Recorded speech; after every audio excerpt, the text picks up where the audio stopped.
die liggaam. Ok, ons noem dit die liggaamsdimensie. En dit is wat ons almal fisies kan waarneem. Ok, ons almal het 'n liggaam, anders was ons seker soos 'n engel of wat ook al gewees, maar ons almal word beliggaam en hierdie liggaam huisves die siel en die gees. As ons gaan kyk na die liggaam, dan gaan ons basies, soos wat ons kan onderskei, gaan ons praat van 'n brein. Okay. As jy nie 'n brein gehad het nie, sal jy nou hier gesit het nie. Okay, so jy het 'n brein. Right, ons het almal, ek maak dan die saak of dit jou oor, of jou ore, of jou neus, neus, of mond, of vel is, of wat ook al nie, ons almal het sintuie.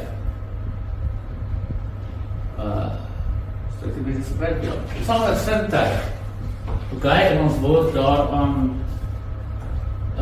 geken dat ons kan ruik, voel, hoor, al daai tipe van goedjies, maar ook wat baie belangrik deel is van die skepping, is natuurlik ons seksualiteit. Okay, so ons almal het seksualiteit wat deel van ons liggaamsdimensie is, en dis waarom deur ons verskillende geslagte gemaak het, jy weet, manlik, vroulik en so aan, en onder wat die wêreld wat jy sê, ek sê, ek noem hierdie goed as hooffunksies eintlik. En jy weet, ek gaan vir hulle ietsie byvoeg. En ek praat nou van die liggaam, ek wil sommer iets hierso sê, ons het daar. Ek was al so hartseer dat my hart fisies gepyn het in my lewe. Iemand het my so aangeval dag en nag dat ek fisies kramp op my hart kry. So, wat sê die woord? Die laaste dag gaan 'n menigte beswyk in 'n harte van wees. Ek wil sê, ek wil die liggaamsdimensie wil ek tempel noem. Okay? As jy nou vra, hoe kan ek so sê, dan gaan ek vir julle sê dat Jesus Christus het hom na homself verwys as die tempel. Hy is die beliggaaming van die woord wat vlees geword het.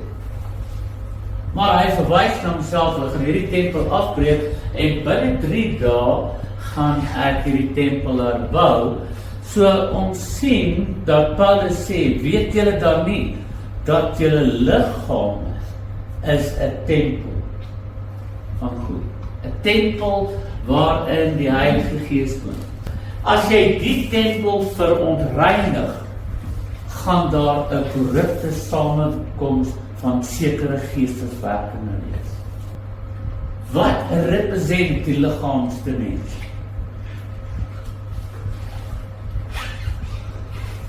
Die woord het vlees geword. Jesus Christus word vir ons die beliggaaming van die drie-enige God. Kan ek amen kry?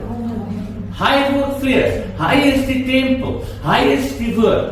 Sy genetika, sy DNA is die woord van God, en hy kom bring 'n liggaamsdimensie daaraan. Hoeveel keer word daar na die kerk verwys as die liggaam van Jesus Christus? In sy verskillende fasette. Dit is nie net beeldspraak nie, dit is 'n spiritual truth. Dan moet ons kyk na siel. Die sielsdimensie. Die Bybel praat nooit van 'n gees wat gered moet word nie. Die Bybel praat wel van 'n gees wat korrup geword het. Die Bybel praat wel van 'n gees waar die Heilige Gees oorvaardig geword het en dat daai mens oor sekere vermoëns beskik het, al was dit om 'n kapenter te wees, omdat die Gees van die Here oor hom vaardig geword het. Die siel is waaroor dit gaan. Die Bybel praat van die siel wat of in die paradys of in die duisternis of huis of hel gewerk word op die einde van die dag. So elkeen van ons behoort 'n verantwoordelikheid te neem en sê, okay, laat my siel nie verlore gaan nie. Laat ons soos Dawid sê, laat my siel nie neerdal nie, maar laat my siel opvaar. Okay, dat die sielsdimensie staan uit jou verstand.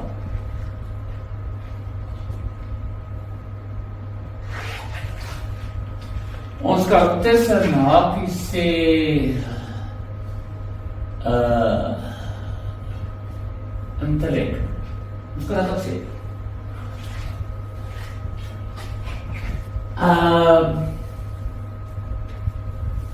Die rede hiervoor is, as jy nie 'n verstand van jou eie gehad het nie, was jy 'n rou.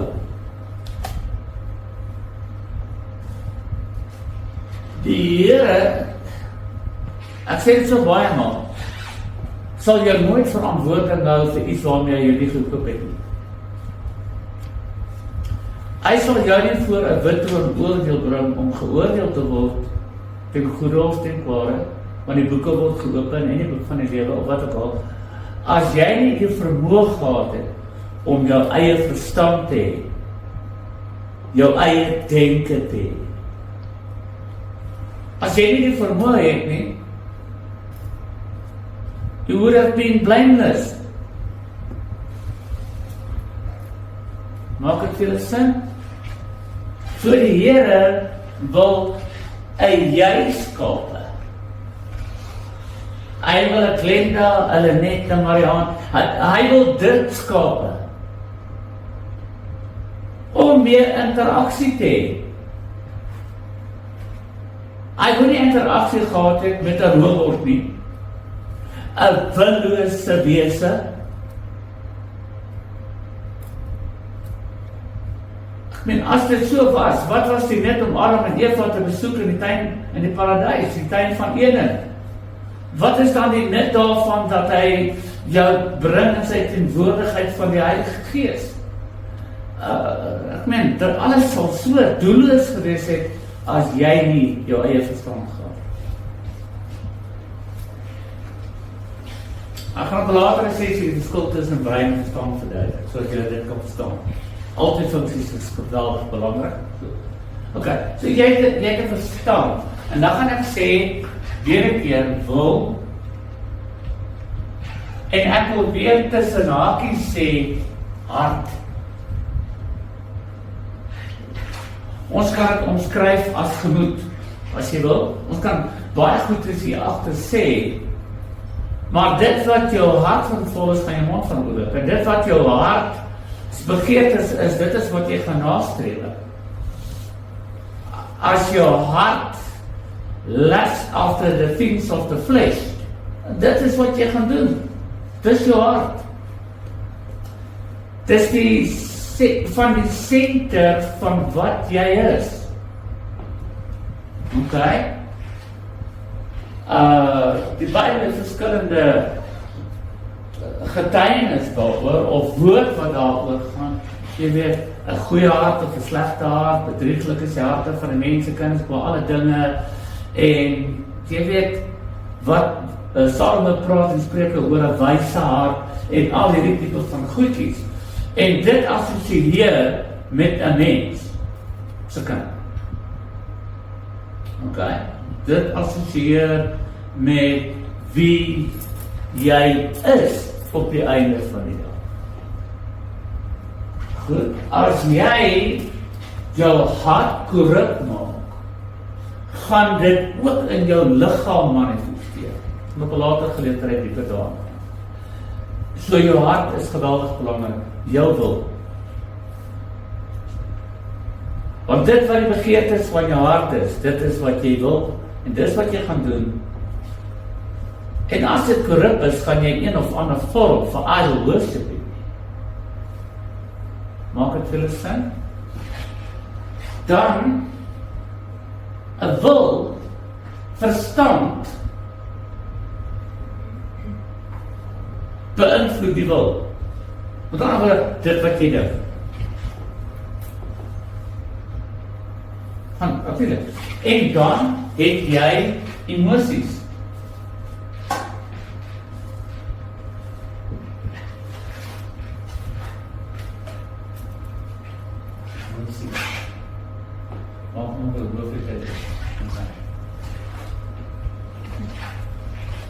Ek het nie die internet om 'n dokter te gewees maar skryf soos wat. Okay.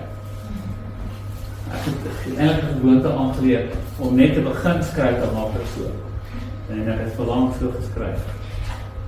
As ek nou regtig wil skryf dan moet ek nou volgende moet te volg. Okay. Maar jy verstaan, jy het emosies. En emosies is deel van die skepping, dit is deel van hoe jy goedes ervaar en kom ons gaan kyk na die Vader. Die enigste keer wanneer daar na sielse mens toe verwys word, is God die Vader. Gaan lees Hebreërs 4, waar die Here sê, my siel in my. Die siel van die Vader. En reg deur die Bybel sien ons sy verstand as die alleenwyse God, as die skepingskrag. En reg deur die woord sien ons dat Jesus kom en hy doen die wil van die Vader. En hy sê dit oor en oor. Nie alle wat sê, Here, Here, maar die wat die wil en die geregtigheid van die Vader doen. Hy sê dit oor en oor. Oor en oor sien ons die Bybel in die woord dat God het toornig geword oor die afgodediens van die Israeliete. Ons sien hoe lief hy die wêreld gehad, dat hy wel gehad het, maar niemand moet van my, hierdie skepping van my beeld, moet verlore gaan nie. So I will rather become flesh and die on a cross for my son to let anyone perish in hell. Ons sien op 'n call waar die Vader bitter spyt was dat hy mensekinders gemaak het. Dat hy sy beeld gemaak het, as hy sien hoe korrup dit geword het. Dan sien ons weer sy mercy and grace. Mercy and grace klink altyd vir my so veel beter as genade en goedertierenheid. Mercy and grace val net so lekker op die tong. Ons sien sy mercy and grace. Hy bewys barmhartigheid in duisende wat hom lief. Hy is net in wese dit. Verstaan wat ek bedoel? En dit is wie die Vader is. Daar word na hom verwys. En hy verwys na homself as hy sê, my siel. Okay. Kan ek amen? As jy die beginsel verstaan. Jy weet, ek het 'n beginsel. Ek het 'n beginsel wat my studente weet is. Ek gaan nie die woord van die Here vir jou teksgedeelte gee. Ek gee jou rofweg 'n idee. Dis jou eie ondersoek. Dis jy wat moet onderskei of ek nonsens praat of nie. Die grootste misleiding in die kerk is the lack of knowledge of the word of God.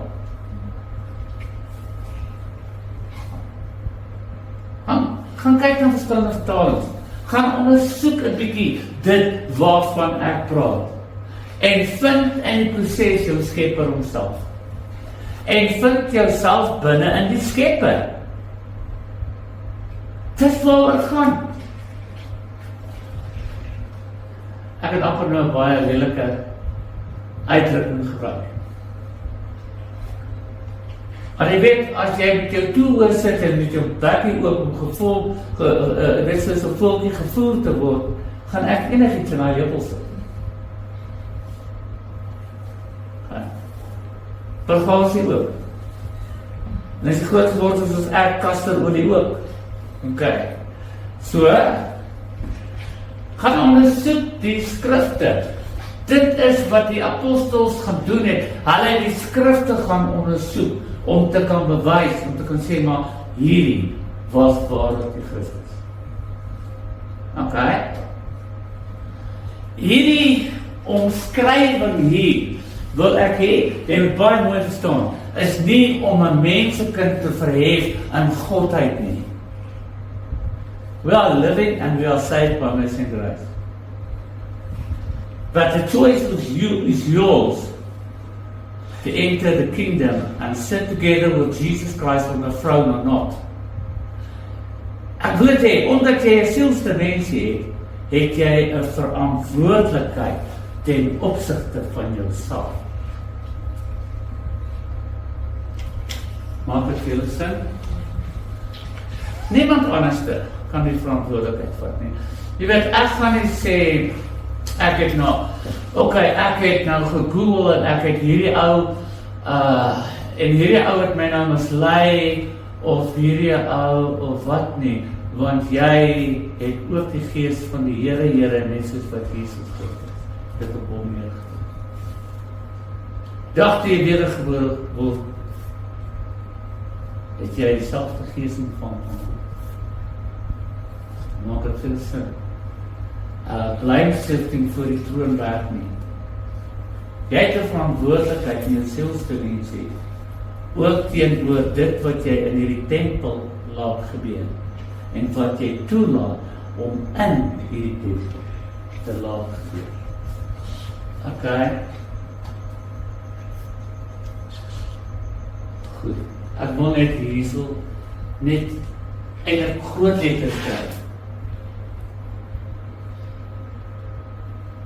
Jy. Ek gaan later vertel hoe dit presies, as ek klaar is nie, gaan ek jou presies verduidelik hoe dit gebeur. Ok, so ons verstaan, volgens my terminologie, wanneer ek iemand se sielsdimensie bedien, verstaan ek dat die Vader deur Jesus Christus versoening wil bring vir hierdie sielsdimensie. En dat 'n verbryselde hart genees moet word. 'n gebroke hart moet in vryheid weggestuur word. Iemand wat in gevangenskap is, moet jy vrylaat en aan verkondig en aan die blindes herstel van sig. Dis basically wat Jesus, wat homself quote. Dis waaroor geestelike berading in die sielsdimensie.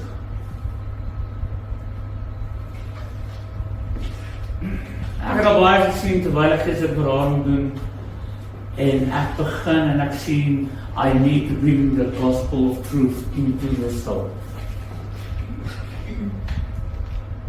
En ek sien hoe wedergeboorte plaasvind, soos wat die waarheid in hulle begin lewend word. Net het al saam met my gesien, hoe self mense se die uitdrukking op hulle gesigte keer verander. Hoe die tempel reflekteer na die siel wat op by die Here gekom het en deur die waarheid ontvang word. Ek het gehoornis hoe 'n vrou wat 'n boek liggaamsbou het. Ek praat nou nie oor lesbien of wat ook al nie. Dit is so, party vrouens is nog so gebou. Ek kry nie 'n ander woord vir boeks nie, want dit is maar ons terme. Hoe sy binne 3 dae van gedaante verander het na 'n vroulike gedaante. Ek het my eie oog sien. Okay. Hierdie gesprek gaan nou nie rondom dit nie. Ek sê maar net, dat ek gesien het, hoe die tempel letterlik reflekteer wat in die sielsdimensie gebeur. Nou moet ons kom by jou geesdimensie.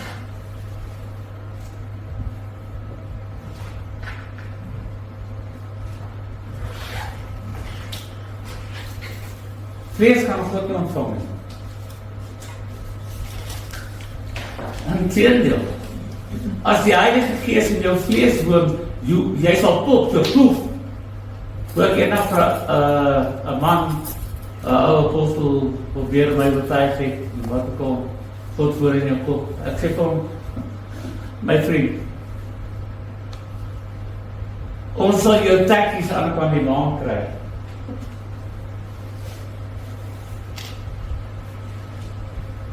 Dis wat met jou sal gebeur. Jy het 'n dimensie nodig vir Jesus en die Vader om te doen. Jy het 'n geesdimensie nodig.